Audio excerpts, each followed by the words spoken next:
Les Grands, un film de Félix Gandera tiré de la pièce de théâtre de Serge Basset et Pierre Weber. Pièce de théâtre qui avait déjà fait l'objet d'une adaptation du temps du muet avec un film de Henri Fescourt en 1924. Alors dans cette adaptation de 1936, nous retrouvons Gaby Morlet, Charles Vanel, Pierre Larquet, André Fouché, Gilbert Gilles, Serge Grave et, dans une petite apparition, Jean Mercanton. Le sujet. Donc André Fouché est amoureux de la jolie Gaby Morlet, qui est la femme du principal du lycée, à savoir Charles Vanel. Et donc, pour ne pas compromettre Gaby Morlet, André Fouché se laisse accuser d'un vol commis par un camarade, il s'agit de Gilbert Gilles, alors qu'il était en compagnie donc de la jeune femme. Heureusement, les talents de détective du petit Serge Grave font découvrir, heureusement, le véritable coupable. Il s'agit donc ici d'un film qui a pour cadre un lycée, donc on va retrouver cette ambiance si particulière des classes avec les élèves, les pions, le surveillant général, le principal, etc. etc. Il y a quelques films dans les années 30 qui reprennent ce cadre pour l'intrigue. On a un film de Marcel Pagnol très réussi, Merlus, de 1935. On a alors bien sûr Les Disparus de Saint-Agile de 1938.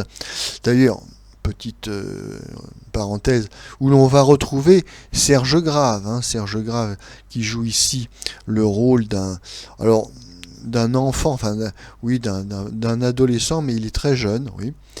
Donc Serge Grave qu'on va retrouver dans Les Disparus de Saint-Agile. Autre film des années 30 où on évoque la vie du collège, du lycée. Il y a Le Petit Chose aussi de 1938 avec l'autre enfant prodige du cinéma français, Robert Linen. Donc voilà, dans quelques films en général assez agréable à voir parce que c'est toujours des ambiances assez sympathiques. Bon, ici on n'est pas dans l'enquête policière ou autre, on est plutôt dans le drame bourgeois. Un drame bourgeois où l'on retrouve un couple de cinéma que l'on connaît bien, Charles Vanel et Gaby Morlet. Je dis que l'on connaît bien, oui, parce qu'on a déjà vu Charles Vanel et Gaby Morlet dans Accusé, levez-vous en 1930. On a vu également le même couple dans Faubourg Montmartre en 1931.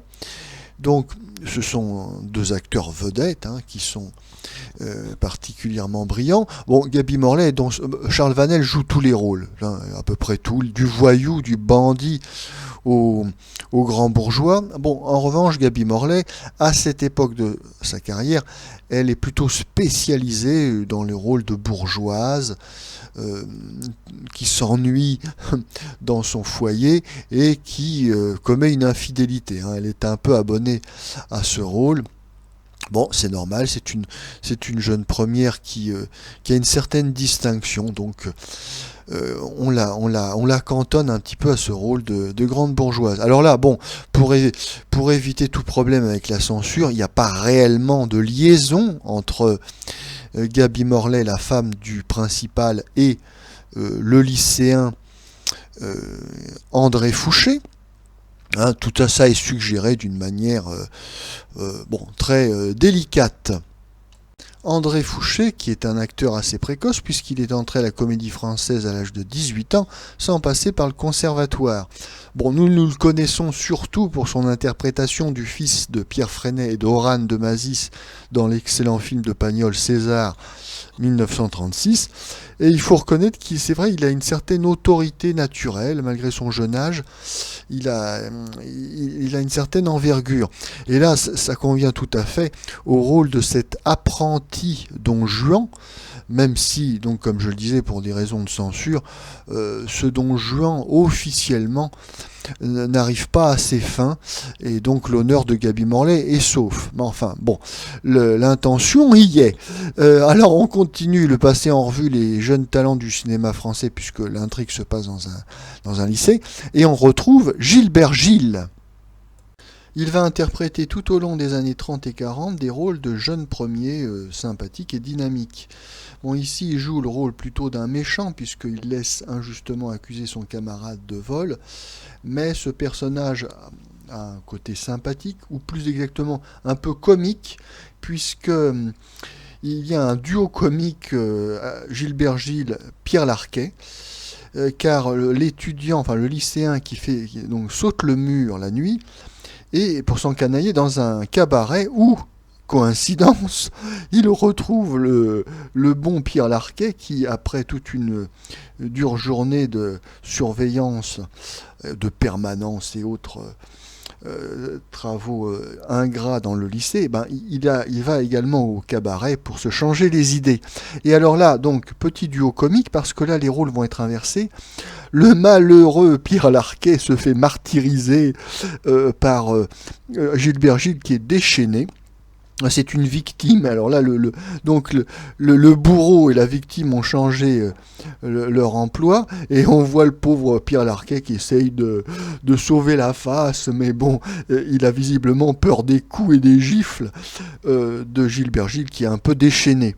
Donc, au final, ce film, ma foi, est assez réussi, puisque bon, on a bien sûr un trio amoureux, peut-être un petit peu mélodramatique et un petit peu ennuyeux pour certains, c'est-à-dire le trio amoureux Vanel, Morlaix et puis André Fouché, mais bon, ça a sa clientèle, le mélodrame.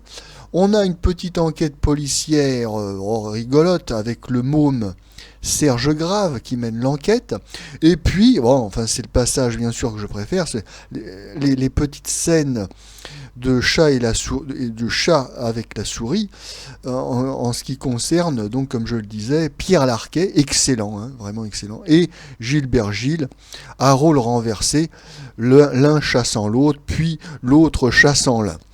Donc bon, au final, tout ce film donc est, ma foi, assez sympathique et réussi, et en tout cas c'est l'assurance de passer un bon moment de distraction.